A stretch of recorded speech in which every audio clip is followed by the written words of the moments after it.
Hey everyone and welcome back. और आज इस वीडियो में हम लोग डिस्कस करेंगे रेस्टिंग मेम्ब्रेन पोटेंशियल्स के बारे में। ठीक है, तो एक्शन पोटेंशियल हम लोग और ग्रेडेड पोटेंशियल अगले वीडियो में डिस्कस करेंगे। आज सिर्फ हम लोग बात करेंगे रेस्टिंग मेम्ब्रेन पोटेंशियल के बारे में।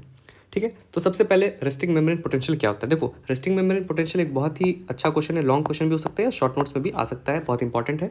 तो रेस्टिंग मेम्ब्रेन पोटेंशियल का क्या इंपॉर्टेंस है, बहुत ज़रूरी है, कैसे एक्शन पोटेंशियल इसके बाद फॉर्म होता है, तो ये सब चीज़ इसलिए ज़रूरी है। ठीक है, तो रेस्टिंग मेम्ब्रेन पोटेंशियल क्या है, इससे शुरू करते हैं। तो रेस्टिंग मेम्ब्रेन पोटेंशियल कहने का मतलब है कि सेल मेम्ब्रेन के अक्रॉस पोटेंशियल डिफरेंस जो कि आयन के कारण हो रहा है, जो उसके अंदर है और सेल के बाहर है, जब कोई स्टिमुलस ना हो। ठीक है, जब कोई स्टिमुलस ना हो तब सेल के अंदर और बाहर में जो आयन्स है उसके कारण जो पोटेंशियल डिफरेंस क्रिएट हो रहा है, that is called the resting membrane potential. ठीक है, मान लो ये एक सेल है और इसके अंदर तुम्हारा कुछ आयन्स है, पॉजिटिव आयन्स, नेगेटिव आयन्स, बाहर भी कुछ आयन्स है। तो इस दोनों ही आयन्स के पोटेंशियल के कारण जो डिफरेंस इसके सेल के मेम्ब्रेन पर तुम्हारा फॉर्म हो रहा है, that is called the resting membrane potential.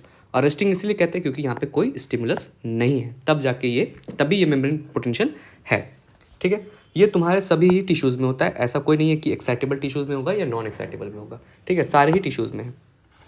तो एक्साइटेबल टिश्यूज़ कहते किसको है, ऐसा टिश्यू जो कि इलेक्ट्रोकेमिकल इंपल्स को तुम्हारा प्रोड्यूस कर सकता है या ट्रांसमिट कर सकता है जब उसको स्टिमुलेट करते हैं। ठीक है, नॉर्मली सारा टिश्यू ये काम नहीं करता है। एक्साइटेबल टिश्यू कौन कौन सा है, तो मसल है और नर्व है। ठीक है, मसल और नर्व ही तुम्हारा इंपल्स को ट्रांसमिट कर सकता है और प्रोड्यूस कर सकता है।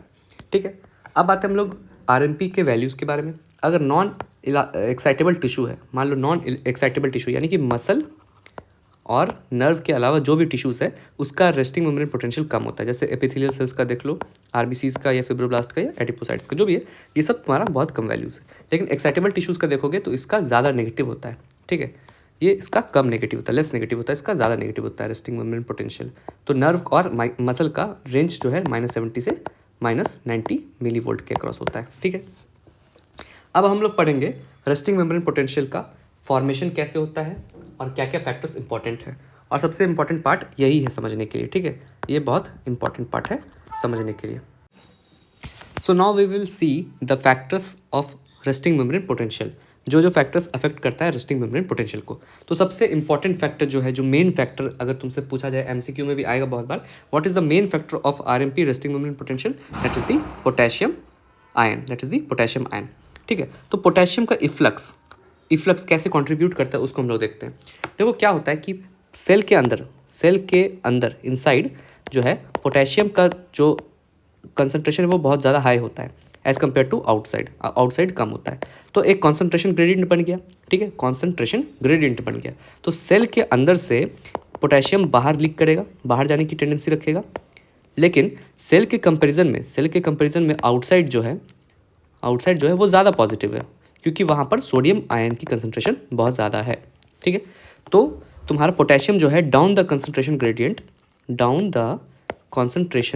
ग्रेडियंट तुम्हारा जाएगा बाहर, अंदर से बाहर की तरफ जाएगा। ठीक है, कैसे जाएगा, थ्रू दी लीकी चैनल्स का मतलब है ऐसा प्रोटीन चैनल्स जो सेल मेम्ब्रेन पे है और वो ऑलवेज ओपन है। क्या है, हमेशा ओपन रहता है, that is why they are called leaky channels. ठीक है, तो पोटेशियम लीकी चैनल्स के थ्रू बाहर की तरफ जाएगा डाउन इट्स कॉन्सेंट्रेशन ग्रेडियंट। अब चूंकि देखो ज़्यादा पॉजिटिविटी बाहर है, ज़्यादा पॉजिटिव बाहर है, सेल के बाहर ज़्यादा positive due to high concentration of sodium ion, तो ये जब बाहर की तरफ जाएगा तो इसको एक तुम्हारा रेजिस्टिंग फोर्स मिलेगा इसको। ठीक है, वो उसको रेजिस्टिंग इलेक्ट्रिकल फोर्स मिलेगा पोटेशियम आयंस को। ठीक है, ये बाहर जाएगा तो इसको एक रेजिस्टिंग फोर्स मिलेगा, क्योंकि ज़्यादा बाहर पॉजिटिव सोडियम आयन के कारण है। ठीक है, बाहर ज़्यादा पॉजिटिव है और तुम्हारा पोटेशियम ऑलरेडी अपने कंसंट्रेशन ग्रेडियंट के डाउन जा रहा है और बाहर जहाँ पॉजिटिव है वहाँ जा रहा है। ठीक है, तो इसके कारण क्या होगा तुम्हारा कि इसको पोटेशियम को एक रेजिस्टिंग फोर्स मिलेगा बाहर से। ठीक है, तो ऐसा होगा कि तुम्हारा पोटेशियम लीक करेगा। ठीक है, कॉन्टिन्यूसली लीक कर रहा है। एक टाइम आएगा जब तुम्हारा इक्विलिब्रियम रीच हो जाएगा और तुम्हारा पोटेशियम का इफ्लक्स जो है वो रुक जाएगा। ठीक है, इक्विलिब्रियम रीच करने पर क्या होगा, इक्विलिब्रियम जाने पर क्या होगा, पोटेशियम का इफ्लक्स बंद हो जाएगा। ठीक है, तो जिस पोटेंशियल पर तुम्हारा पोटेशियम का इफ्लक्स रुक जाए, that is called the Nernst potential of potassium. क्योंकि देखो ये नर्स्ट पोटेंशियल जो है, नर्स्ट पोटेंशियल आगे अब हम लोग देखेंगे, ये सभी आयंस के लिए डिटरमाइंड है। ठीक है, सभी आयंस के लिए है।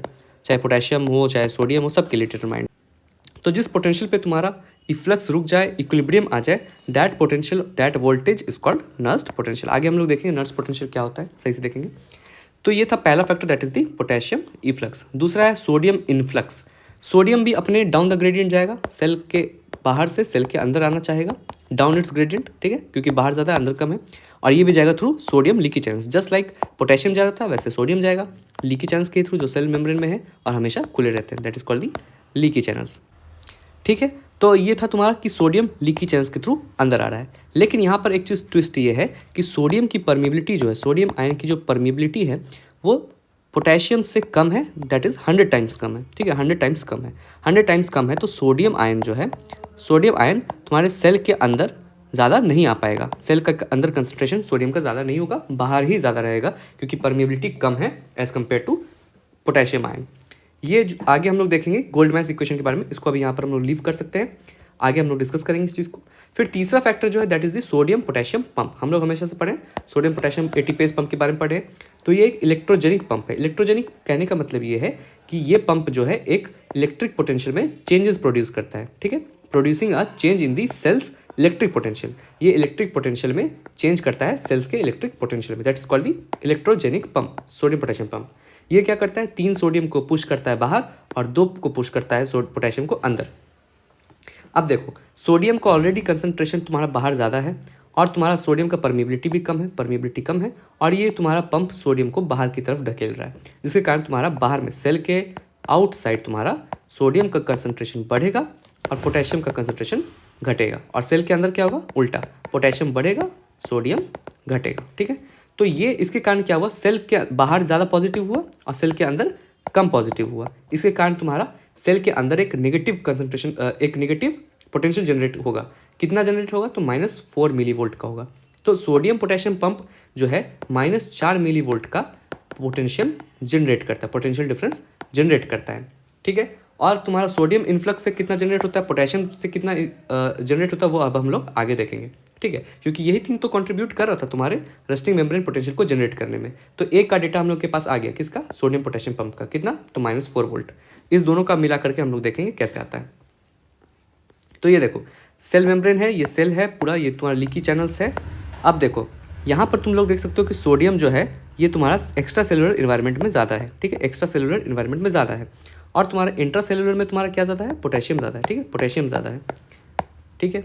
तो ये तुम्हारा आयन का डिस्ट्रीब्यूशन इंट्रा और एक्स्ट्रा सेलुलर कंपार्टमेंट में, इंट्रा और एक्स्ट्रा सेलुलर कंपार्टमेंट में।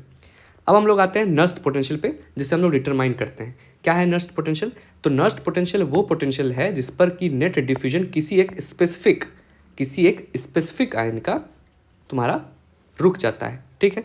तो ऐसा कह सकते हो कि जिस पोटेंशियल पर किसी भी आयन का इफ्लक्स और इनफ्लक्स बराबर हो जाए, that is called the Nernst potential. इसको निकालने का ये फॉर्मूला है, जिससे कि हम लोग को इससे बस एक बार फॉर्मूला इसको रिमेंबर करना है, इससे कोई सवाल नहीं पूछा जाएगा, बट एक बार जानना है कि नर्स्ट पोटेंशियल क्या होता है, ठीक है। तो नर्स्ट पोटेंशियल से क्या है कि हम लोग किसी एक स्पेसिफिक आयन के बारे में ही पता कर सकते हैं कि पोटेशियम अगर बाहर जा रहा है या अंदर जा रहा है तो तुम्हारा उससे कितना पोटेंशियल डिफरेंस क्रिएट कर रहा है। अकेले सिर्फ एक आयन का तुमसे पूछा जाए तो तुम नर्स्ट पोटेंशियल के थ्रू कैलकुलेट कर सकते हो उसका कि इक्विलिब्रियम पोटेंशियल क्या है, तुम्हारा नर्स्ट पोटेंशियल क्या है।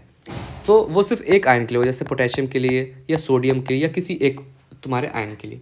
लेकिन क्या ऐसा होता है क्या कि सिर्फ एक ही आयन होता है, यहाँ पर देखो तुम, यहाँ पर देखो पोटेशियम आयन है, सोडियम आयन है, क्लोराइड आयन है, तो बहुत सारे आयन्स आ जाते हैं। तो बहुत सारे आयन्स को हम लोग को कंसीडर करना है, इसीलिए हम लोग यूज़ करते हैं गोल्डबर्ग इक्वेशन, ठीक है। गोल्डबर्ग इक्वेशन में जस्ट लाइक नर्स्ट पोटेंशियल है, यहाँ पर भी हम लोग वही पोटेंशियल को कैलकुलेट करते हैं जिस पर कि नेट डिफ्यूजन तुम्हारा 0 हो जाता है और इन्फ्लक्स सेम हो जाता है।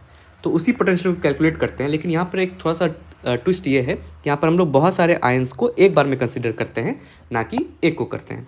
तो अगर तुम गोल्डबर्ग इक्वेशन यूज़ करते हो और sodium potassium chloride ions in सब को कंसिडर करते हो तो तुम्हारा जो मेम्ब्रेन का पोटेंशियल आता है वो आता है -86 मिलीवोल्ट। क्या आता है, -86 मिलीवोल्ट। क्योंकि हम लोग को सारे ही आयंस को कंसिडर करना है, इसलिए हम लोग गोल्डबर्ग इक्वेशन को कंसिडर करेंगे, ना कि नर्स्ट पोटेंशियल को। तो गोल्डबर्ग इक्वेशन से आगे हम लोगों का मेम्ब्रेन का पोटेंशियल -86 मिलीवोल्ट। और तुम्हारा हम लोगों को पहले से पता था कि सोडियम पोटेशियम पंप के थ्रू -4 मिलीवोल्ट होता है। तो दोनों को ऐड कर दोगे तो तुमको पता चलेगा कि तुम्हारा सेल का रेस्टिंग मेम्ब्रेन पोटेंशियल कितना है। तो -86 प्लस -4 मिलीवोल्ट, तो हो गया -90 मिलीवोल्ट। ठीक है, तो हम लोग यहाँ पर कंसीडर किए सेवरल आयंस को, ना कि एक सिंगल आयन को। अगर एक सिंगल आयन को तुम कंसीडर करते हो तो वो नष्ट पोटेंशियल से निकालते हैं, लेकिन तुम यहाँ पर देखो कॉन्सेंट्रेशन हम लोग यूज़ कर रहे हैं सोडियम का, फिर यहाँ पे पोटेशियम का इनसाइड और आउटसाइड का कंसंट्रेशन, फिर क्लोराइड का आउटसाइड और इनसाइड का कॉन्सेंट्रेशन। तो ये पूरा इक्वेशन लगा करके हम लोग का आया -86 मिलीवोल्ट का पोटेंशियल इनसाइड द मेम्ब्रेन, और तुम्हारा सोडियम पोटेशियम पंप -4 कर ही रहा था, तो तुम्हारा -90 मिलीवोल्ट रेस्टिंग मेम्ब्रेन पोटेंशियल आ गया।